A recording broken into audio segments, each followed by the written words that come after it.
کہ مسلمانوں کی تعلیمی حالت دلتوں سے بھی بدتر ہے.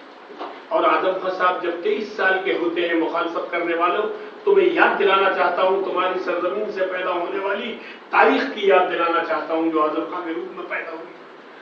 جب علی گڑھ یونیورسٹی کے اندر طالب علمی کا زمانہ ہے، نوجوان ہے، علی گڑھ یونیورسٹی کے سیکرٹری ہیں، اور اس وقت اس جوانی کی عمر میں جب لوگ فلمیں دیکھتے ہیں، گانے سنتے ہیں، قوالی سنتے ہیں، گلے میں ہاتھ میں دستی اور گلے میں رومال باندھ کے گھومتے ہیں، اعظم خان صاحب نے نعرہ بلند کیا کہ علی گڑھ مسلم یونیورسٹی کا اقلیتی کردار بحال کر دو، اور اس الزام کے اندر ان کو 2 سال کی 19 مہینے کی سخت جیل ہوئی. مخالفت کرنے والے اس تاریخ کو پڑھنا چاہتے ہیں، اس تاریخ کو نسلیں سلام کریں گی، اس بے چینی کو، اس درد کو ملت سلام کرتی ہے پورے ملک کی. مخالفت کرنے والوں کو کون جانتا ہے؟ میں خود بھی ان کا نام نہیں جانتا ہوں.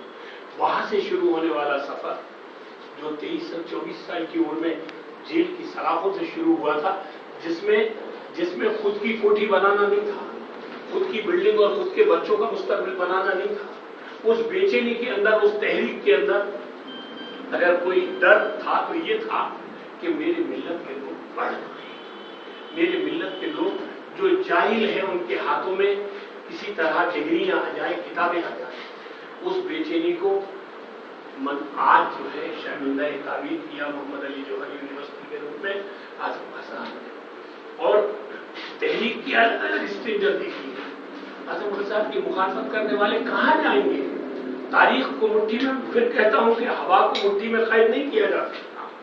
آپ دیکھیے بابری مسجد تحریک پوری دنیا جانتی ہے کہ اعظم خان صاحب کے گھر بیٹھ کے بابری مسجد ایکشن کمیٹی بنی، اور اس کے بعد ہندوستان کی جن مسجدوں کے اوپر اسلام دشمن نظر رکھتے تھے اس بات کی کہ بابری مسجد کے بعد ان مسجدوں کو بھی شہید کیا جائے اور ان کو بھی برباد کیا جائے، ان کو وہیں رک جانا پڑا.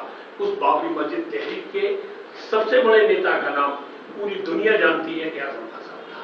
کون مخالفت کرنے والے کہاں ہیں؟ کیا ان کی حیثیت ہے؟ آپ مجھے بتائیے ادب میں کیا حیثیت ہے؟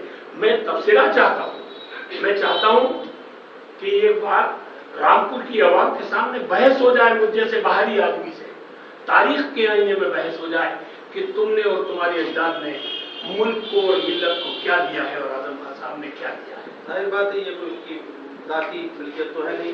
ظاہر ہے آج سر سید کہاں ہیں، ان کی اولادیں کہاں ہیں؟ یہ ادارہ جس کو جب کانسٹیٹیوشن کلب دہلی میں اردو پریس کلب نے اعظم خان صاحب کو وقار ملت کا خطاب دیا، پورے ملک کی عوام اور پورے ملک کی پریس گواہ ہے. اور خطاب دیتے وقت مجھے یاد ہے ممتاز رضوی ایک بڑے جرنلسٹ ہیں انقلاب کے، انہوں نے خطاب دیتے وقت جو سپاس نامہ پڑھا انہوں نے کہا کہ سید احمد خان کو سر کا خطاب انگریز نے دیا تھا اور اعظم خان کا صاحب کو وقار ملت کا خطاب ملت دے رہی ہے. تو میں موازنہ نہیں کرنا چاہتا، میں مخالفت کرنے والوں سے یہ کہنا چاہتا ہوں ملک کے ہر گوشے سے جب اعظم خان زندہ باد کی آواز آ رہی ہے تو تمہاری مخالفت ویسی ہی رہ گئی جیسے سر سید کی مخالفت کرنے والے لوگ یا سر سید کے ہاتھ پہ تھوکنے والے لوگ کس کی مخالفت کر رہے ہیں. اگر آج جوہر یونیورسٹی کا اقلیتی کردار ختم ہو جائے گا تمہارے پٹیشن کے دائر کرنے سے تو کس کا نقصان ہوگا؟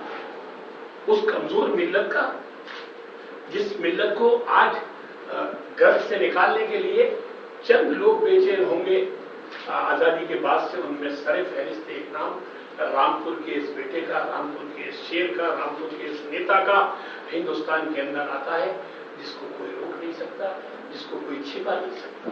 اس لیے مخالفت کرنے والے جو لوگ ہیں وہ میں سوچتا ہوں کہ دولت کے اعتبار سے رامپور کے اندر بہت بڑے ہو سکتے ہیں، لیکن رامپور کی عوام کے بیچ تو آنکھوں کی روشنی، بازوؤں کی طاقت اور پیروں کی جرت اعظم خان صاحب ہیں. اور رامپور کی عوام مجھے فخر ہے اس بات پہ کہ اعظم خان صاحب کا لحاظ کرتی ہے اور وہ اتنی ہی عزت کرتی ہے جتنی ہندوستان کے مسلمان دیکھنا چاہتے ہیں.